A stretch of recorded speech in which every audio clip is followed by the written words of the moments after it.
Hi friends, welcome back to Brilliant Blue Reviews. My name is Heather, and in today's video I'm going to be giving you my review of the new Superman movie. Alright, this latest Superman movie is directed by James Gunn, who also did the Guardians of the Galaxy movies in the Marvel Cinematic Universe. It does definitely have a Guardians of the Galaxy type feel to it, especially further on as the movie goes on. This movie was a mixed bag for us. So I went to this movie today, Sunday, July 13th, 2025, with two of my kids, my daughter Megan, who's in her early 20s, and my son Ben, who is a teenager. Our opinions of the movie were kind of all over the place. The one thing that we all pretty much agreed on is that the DC universe just never is quite as good as the MCU. I don't know if it's because of even the comic books. I feel like my late brother was a huge comic book fan, and he collected a lot of comic books, and he actually wallpapered his room with photocopies of the covers of all of his comics. He had many comics. He kept them in pristine condition in plastic cases and everything. And even he back then, and this would have been like the 1980s, always preferred Marvel, X-Men, all of that, much more than anything from DC. I don't know, there's just something about DC that just has never really appealed to me as much as like how Disney is producing now the Marvel Cinematic Universe. But also, DC just always seems like a little bit like we were saying to each other afterwards, like it's always like a little bit of a cheaper version or something.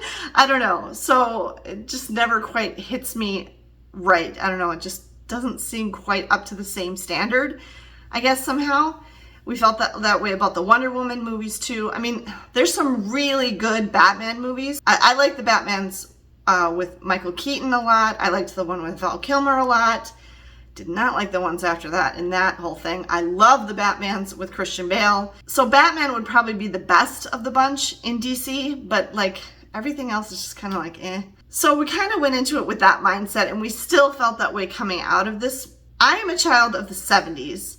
I actually saw Christopher Reeve in person before he was injured in his horse riding accident and was still able to walk on his own and everything. I saw him in Leicester Square in London at the premiere of Remains of the Day. I happened to walk up to it when they were all going in, and the premieres back then were not like they are now, where there's all these gates everywhere and you can't actually see anyone.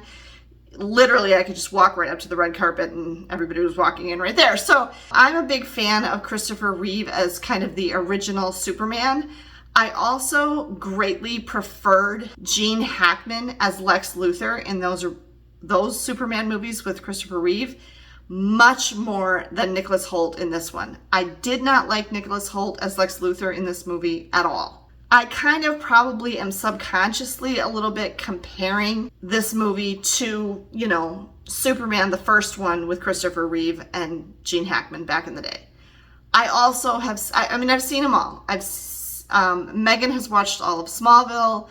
I've only seen some episodes of Smallville, but I've seen the Superman with the different guys that have played him in the meantime, and now this one. They all have some things that I like and some things that I don't like. So that's just kind of background. Coming out of the movie, I could definitely tell that the one who enjoyed the movie the most was my son, Ben. Ben originally, when we came out of the movie, gave it a 4 out of 5. Okay? I said 3.5. Megan, my daughter, gave it a 2. Okay? Which means she did not like it. The biggest thing that really bothered Megan about the movie was she really felt that there was a very overt white savior complex kind of thing going on in the movie. She really didn't like that. Once she pointed out what she was talking about, I kind of see what she means, and I agreed with her. It didn't sit right with her at all because of that. She thought it was a lot of so much noise, like just so much nothing. Ben, I think, was probably the most entertained. So for a teenage boy, I think that they will like it. If you have a teenage boy. For me, I always go into movies looking at it from the perspective of like, as a film. If you've watched my reviews for a while, you probably kind of get that's how I kind of approach things. So let's just look at what my opinion of it was a little bit more in detail, and hopefully this is helpful to you. This movie is rated PG-13 and definitely needs to be PG-13 and almost could be R. Honestly, this is not a movie you should be taking your kids to, okay? Do not take elementary school age children to this movie. I don't even know that I think you should take middle schoolers to this movie. This was a very adult version of Superman. It was really violent, and there is some blatant profanity. There's a lot of stuff in there that really is not appropriate for kids. This was very much a Superman movie made for adults, fans of the DC Comics or whatever, who are excited about a new Superman. But this was not a kids movie at all. This is not a very family-friendly movie at all. And the fact that they throw the dog in there kind of makes it look like it's going to be more family-friendly. It's not. The dog, Crypto, was actually one of our least favorite characters. We did not like the dog. The dog was kind of distressing. He has superpowers too, because he's from Krypton as well. And you find out at the end that Crypto is not Superman's dog. He's somebody else's dog, okay? And Superman was just basically watching the dog for someone else. So you find that out at the very end of the movie. So Crypto is not Superman's dog, and he's not meant to be his dog, and he's a very disobedient and rather wild dog, okay? So he's not like some, oh yay, like once in a while Crypto does do something that is helpful, but he also goes about everything, he doesn't listen, he doesn't obey, he's kind of an all over the place mess. So if you think that having Crypto the dog in this movie makes it a more family-friendly movie, it does not. Not only is the movie as a whole not friendly for kids, but because the dog is so poorly behaved, he sets a very poor example for behavior for kids, really. But he also contributes, Megan just came in here and said, he contributes to some of the most violent scenes in the movie. He's kind of a big part of that, even in a way that Superman doesn't approve of. So the dog does not make this a family-friendly movie, okay? So there's a lot in here that you don't want your kids exposed to. There's a lot of violence. It's action violence, but it's really violent. And some of it's kind of icky. And it's just kind of like gratuitous violence that's in there. And I kept thinking, like, it doesn't need to be this violent. Like, why are they making it so violent? I don't know. It was just really kind of almost disturbing how much violence there was. I saw this in somebody else's review. I think it was Jeremy John's review. Superman is kind of a jerk in spots, and he yells at people, you know, like he yells at Lois. He gets like mad and upset. And it's not that Superman can't get mad and upset, but I don't think that's necessarily what you want to be including in the movie if you want this to be somebody that like kids can look up to. So there's that. Like I said, there's some flat out profanity. There's a little bit of sexual innuendo a couple places. There's just not a lot of positive messaging, I guess. There's a little bit, but not the way you might expect from a superhero movie. So I just really I can't say this strongly enough, I do not recommend that you take your kids to Superman. I mean, other than like, I would say 15 and up, really, is what I would recommend. I wouldn't take anybody younger than that. The messaging just is not good, and it's really violent. I wouldn't recommend you take your kids to this at all. This is not a, let's go to a movie as a family kind of thing. It's not. So that's the main thing I want to tell you. The visuals of the movie were very cool. It was very bright and colorful and eye-catching. A lot of action, lots of movement, lots of color, some really cool shots a couple of places. So visually it was pretty stunning. However, kind of the flip side of that coin was, I would say probably 95% of this movie was obviously green screen. So it was either green screen, there was a lot of CGI. It's like the element of realism really wasn't there very much at all. There was very, very little of that. And I found in the Superman movies, from the 70s and 80s with Christopher Reeve, that's kind of the part, like the humanity of Superman and the fact that he, felt the way he does about the people of Earth and things like that is really like kind of the essence of what Superman is, and kind of made those movies really great. Same thing with the later ones even. I feel like that was kind of lost in this one. They actually, for a good portion of the movie, the whole point is that they're making Superman the bad guy. They're making him the enemy, and everybody hates him, and everybody's mad at him. So that was kind of unsettling, and I'm not sure that they did enough to actually bring it back. So that was kind of weird too. But visually very stunning, but keep in mind that it's almost all special effects. It's a lot of CGI. It's a lot of green screen. The sets, if you will, that they did use were good and kind of cool. The places where they were inside real buildings, at the end, when he goes off with Lois, but again, I don't even know if that was a real place. I'm not sure. When they go to the Justice League, which they call the Justice Gang in this movie, I recognize the location of that. That was a real place. It's the Cincinnati train station. It's the former Cincinnati train station, which was closed for a number of years recently and has reopened as a it was a museum complex before, but it was closed for quite a while. It's a museum complex in Cincinnati. And if you watch all the way through the credits, there's a whole thing about, the Ohio team. And I recognized it immediately. I almost wonder if they filmed that when it was closed for renovations, because it was kind of cool how they did it. They're like in the lobby of it. And there's a little bit like back on the farm in Smallville when Lois takes Superman back to see his parents.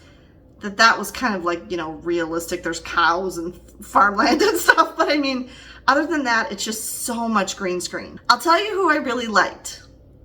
I did really like Nathan Fillion as Guy Gardner as the Green Lantern. He was a hoot, which we knew he would be. And it was very obvious if you're a fan of Nathan Fillion, if you watched Castle like we used to, if you watched The Rookie like we still do, if you ever were a fan of Firefly back when he was on that. Nathan Fillion obviously had a ton of fun doing this part. It's a pretty small part for him, but he's just having fun with it. And it's just a joke and it's kind of funny and goofy and stuff, okay? Hawk Girl, I don't know if that was her name. The other one that's part of the Justice Gang. She kind of didn't really have much to do. And then Mr. Terrific was the third/fourth part, because I guess Superman is part of it. He was another member of the Justice Gang. He was the one I liked the best, and he actually was given the most to do, was Mr. Terrific. His parts I thought were really interesting, and he did a lot. So I liked Mr. Terrific a lot. I liked Lois. I liked Rachel Brosnahan as Lois. I liked the guy who played Jimmy, and there was a little story with Jimmy and Lex Luthor's girlfriend Eve, who you find out was actually Jimmy's ex-girlfriend.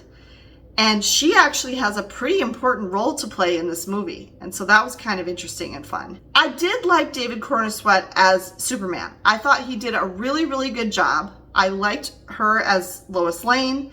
I think the casting was decent. Like I said earlier, I did not like Nicholas Hoult as Lex Luthor. I just don't think he fit it, and I don't like how he played it. That was one of the parts that really bothered me. I just really didn't like him as Lex Luthor. And I didn't like how they were portraying him as Lex Luthor. I don't know. I just felt like he was way too angry and obsessed with Superman.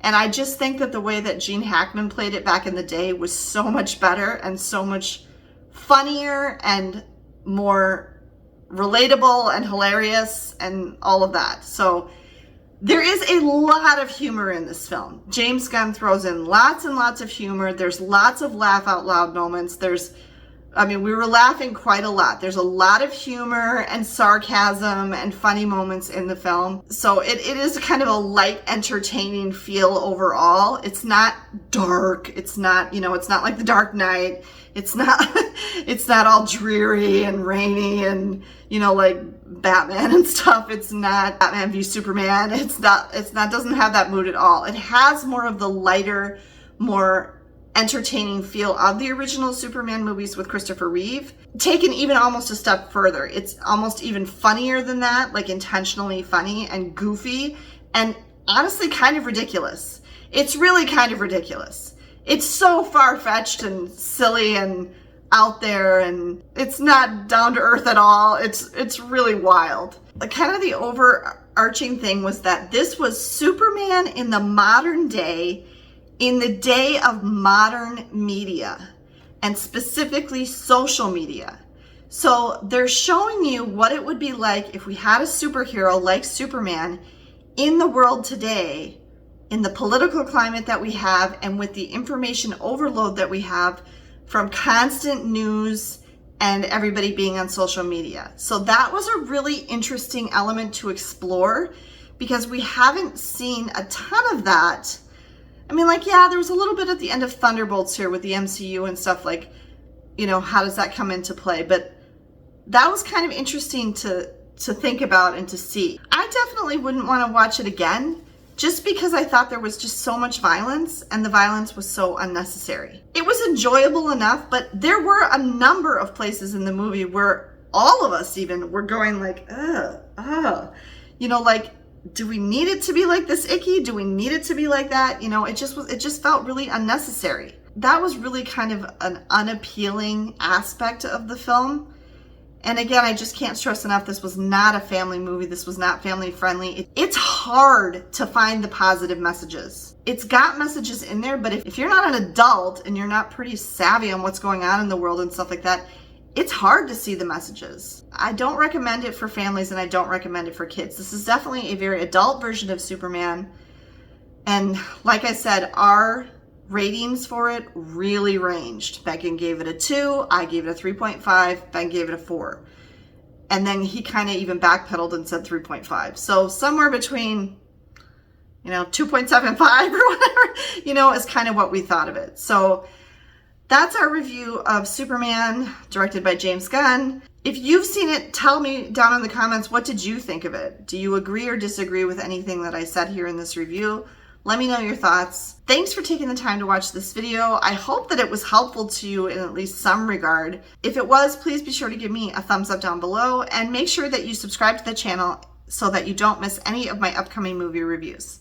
Have a great day, everyone, and I'll see you next time.